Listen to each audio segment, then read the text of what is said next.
नमस्कार दोस्तों, GNS news में आपका स्वागत है। हर उपयोगी और काम की खबर से अपडेट रहने के लिए अभी सब्सक्राइब करें हमारे चैनल को, साथ में बेल आइकन भी प्रेस कर ले और वीडियो को ज्यादा से ज्यादा दोस्तों में शेयर करें। तो चलिए बढ़ते हैं खबरों की ओर। जी हां, आपको बता दें, लैंड फॉर जॉब स्कैम मामले में सोमवार को सीबीआई की टीम पटना में लालू यादव की पत्नी राबड़ी देवी के घर पहुंची है। यहां सीबीआई की टीम ने इस केस के सिलसिले में जांच पड़ताल की है। इसे लेकर लालू यादव के बेटे और बिहार के डिप्टी सीएम तेजस्वी यादव की पहली प्रतिक्रिया आई है। उन्होंने कहा कि जिस दिन हमारी महागठबंधन की सरकार बनी थी तब मैंने कहा था कि यह सिलसिला चलता रहेगा। उन्होंने आगे कहा कि अगर आप बीजेपी के साथ रहेंगे तो राजा हरिश्चंद्र कहलाएंगे, लेकिन हमें इससे कोई फर्क नहीं पड़ रहा। बिहार की जनता सब देख रही है। वहीं राबड़ी देवी के घर पर सीबीआई के पहुंचने को लेकर दिल्ली के मुख्यमंत्री अरविंद केजरीवाल ने भी बयान दिया है। केजरीवाल ने कहा कि राबड़ी देवी के घर पर छापे पड़ना अपमानजनक है। उन्होंने कहा कि विपक्ष शासित राज्यों में उनके काम को ठप कराने का चाल हो गया है। वे ईडी, सीबीआई और गवर्नर का इस्तेमाल उन्हें परेशान करने के लिए करते हैं। देश तभी आगे बढ़ सकता है जब सब मिलकर काम करेगा। जी हां, आपको बता दें, कांग्रेस नेता राहुल गांधी ने शनिवार को आरोप लगाए थे कि भारतीय लोकतांत्रिक ढांचों पर बर्बर हमले हो रहे हैं और देश की संस्थाओं पर व्यापक हमला हो रहा।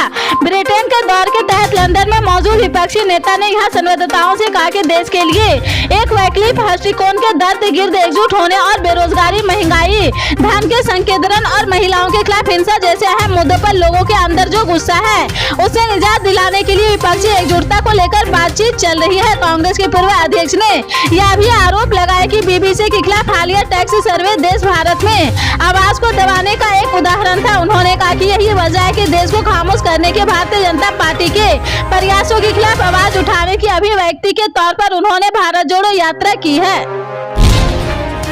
जी हां, आपको बता दें, दिल्ली की सियासत में आम आदमी पार्टी भले ही भ्रष्टाचार के मामले में घिरी हुई है। पार्टी के दो बड़े नेता मनीष सिसोदिया और सत्येंद्र जैन जेल में हैं। इसके बावजूद आम आदमी पार्टी के संयोजक सीएम अरविंद केजरीवाल ने मिशन 2023 का बिगुल फूंक दिया है।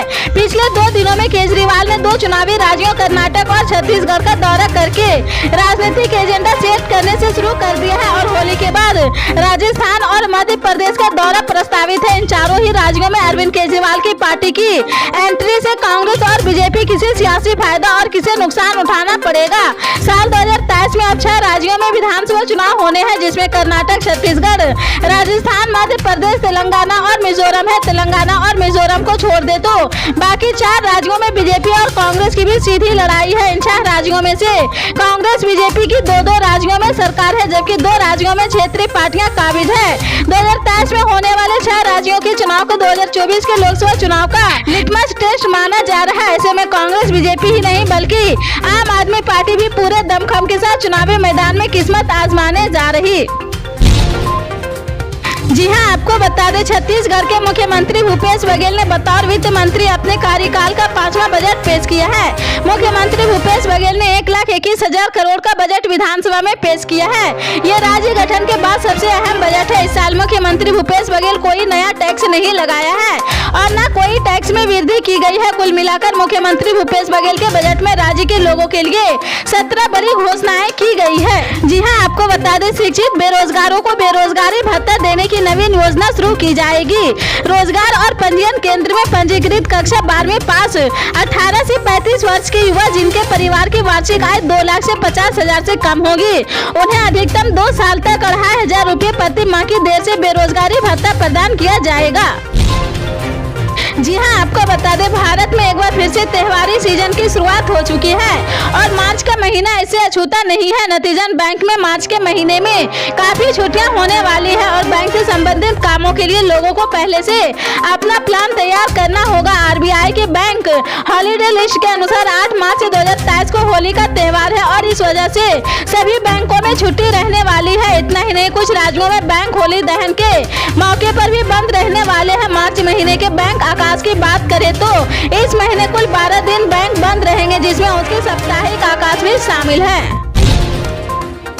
जी हां, आपको बता दें, देश भर में होली की त्योहार की धूम है। रंग, गुलाल और पिचकारी से बाजार सज गए। मिठाइयों और गुजिया की खुशबू की महक गुलजार है। आबादी के लिहाज से देश के सबसे बड़े सूबे उत्तर प्रदेश में भी होली का रंग चढ़ा हुआ है। इस दौरान कोई अप्रिय घटना न हो सके, इसके लिए पुलिस प्रशासन पूरी तरह से सतर्क है। मुख्यमंत्री योगी आदित्यनाथ ने भी अराजक तत्वों को चेतावनी दे दी है। होली समेत आने वाले त्योहारों को लेकर यूपी में गाइडलाइन जारी कर दी गई है। सीएम योगी ने होली, कोसी, शबे बारात, रमजान, नवरोज, चैन, नवरात्र, रामनवमी आदि महत्वपूर्ण पर्व त्योहार के शांतिपूर्ण आयोजन के संबंध में शासन स्तर के वरिष्ठ अधिकारियों को आवश्यक दिशा निर्देश दिए हैं।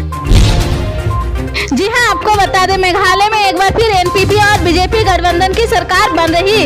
नई पार्टी में कौन सी पार्टी को कितने मंत्रालय दिए जाएंगे, इसे लेकर मंथन तेज हो गया है। एनपीपी क्योंकि सबसे बड़ी पार्टी है, इसलिए ज्यादा मंत्री भी उसी की तरफ से आने वाले हैं। अभी तक औपचारिक ऐलान तो नहीं किया गया है, लेकिन अटकलों का दौर शुरू हो चुका है। जानकारी के मुताबिक नई सरकार में एनपीपी के खाते में 8 मंत्रालय जाने वाले हैं। यूडीपी को 2 मंत्रालय मिल सकते हैं और बीजेपी को 1 मंत्रालय से संतुष्ट करना पड़ रहा। अब नई सरकार में पार्टियों का तो ध्यान रखा ही जा रहा, क्षेत्रीय समीकरण साधने की भी पूरी कोशिश हो रही। बताया जा रहा कि गारो क्षेत्र से 4 मंत्री रखे जाएंगे, खास इलाके से 8 मंत्री होंगे। वैसे पिछली बार भी बीजेपी इसी तरह से सरकार में शामिल हुई थी। जी हां, आपको बता दें, देश के अधिकतर हिस्सों में गर्मी की शुरुआत हो चुकी है। गर्मी की शुरुआत के बीच कुछ राज्यों में बेमौसम बारिश की गतिविधियां देखने को मिली है। गुजरात, महाराष्ट्र, राजस्थान समेत कुछ और राज्यों में बारिश हुई है। इन राज्यों में बारिश के चलते तापमान में थोड़ी कमी दर्ज की गई है। हालांकि मौसम विभाग के माने तो मध्य भारत और पश्चिम भारत से लगे हुए राज्यों में आज से लेकर 8 मार्च तक बारिश की गतिविधियां देखने को मिलेगी। जी हां, आपको बता दें, समाजवादी पार्टी के राष्ट्रीय अध्यक्ष अखिलेश यादव ने महानायक अमिताभ बच्चन की शूटिंग के दौरान दुर्घटना में घायल होने पर दुख जताया है। उन्होंने उनके जल्द स्वस्थ होने की कामना की है। अखिलेश यादव ने ट्वीट कर कहा कि भारतीय फिल्म जगत के महानायक अमिताभ बच्चन की शूटिंग के दौरान दुर्घटना में घायल होने की सूचना अत्यंत दुखद है। उनको आई चोट से जल्द ठीक और शीघ्र स्वास्थ्य लाभ का पुण्य सकर होने की कामना करते हैं। जी हां, आपको बता दें, दिल्ली पुलिस ने अपने अधिकारियों से मोटरसाइकिल पर स्टंट करने वाले लोगों के खिलाफ कड़ी कार्रवाई करने और संवेदनशील इलाकों में पर्याप्त निगरानी रखने को कहा है, ताकि यह सुनिश्चित किया जा सके कि शबे बारात और होलिका दहन के दौरान कोई सांप्रदायिक तनाव न हो। इस साल होलिका दहन और शबे बारात एक ही दिन है। दिल्ली पुलिस की स्पेशल ब्रांच ने सभी 15 पुलिस जिलों को 7 से 8 मार्च की दरमियानी रात में बाइक पर स्टंट करने वालों को रोकने के लिए धार्मिक नेताओं और स्थानीय वेंटिलेटर्स की मदद देने का निर्देश दिया है। दिल्ली पुलिस की ओर से जारी एडवाइजरी में पिछली घटनाओं का हवाला दिया गया है, जब जाफराबाद, सीलमपुर, विलकम, तिरकोली में ओखला और जामिया नगर जैसे क्षेत्रों के युवाओं ने इंडिया गेट, कनॉट प्लेस और दिल्ली जिले के अन्य क्षेत्रों में 2 पहिया, 3 पहिया और 4 पहिया वाहनों पर खतरनाक स्टंट किए थे।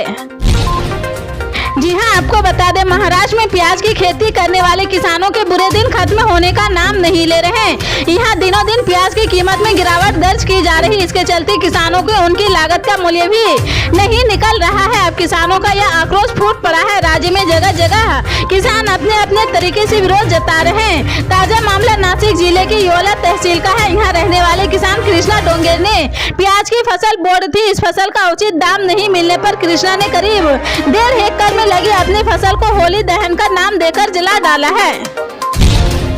जी हां, आपको बता दें, रमजान के पवित्र महीने के बाद बाबरी मस्जिद के बदले भव्य मस्जिद का निर्माण शुरू होने की संभावना है। अयोध्या विकास प्राधिकरण के धन्नीपुरी मस्जिद की तामीर के अंतिम फैसले पर मुहर लगा दी गई है और धन्नीपुर मस्जिद के निर्माण को अपनी अंतिम मंजूरी दे दी है। हालिया बोर्ड बैठक में परिसर के लेआउट को मंजूरी देने के बाद काम तेज हो गई है। दरअसल बाबरी मस्जिद राम जन्मभूमि फैसले में सुप्रीम कोर्ट के निर्देश पर सरकार ने अयोध्या जिले के धन्नीपुर गाँव में 5 एकड़ जमीन दी थी, जिस पर Indo Islamic culture foundation trust की तरफ से एक मस्जिद, अस्पताल, रिसर्च सेंटर, सामुदायिक रसोई और एक लाइब्रेरी का निर्माण कराया जाना है। पल पल के अपडेट जानने के लिए जुड़े रहें आप अपने GNS न्यूज चैनल से। मिलते हैं अगली बड़ी खबर के साथ, तब तक के लिए जय हिंद।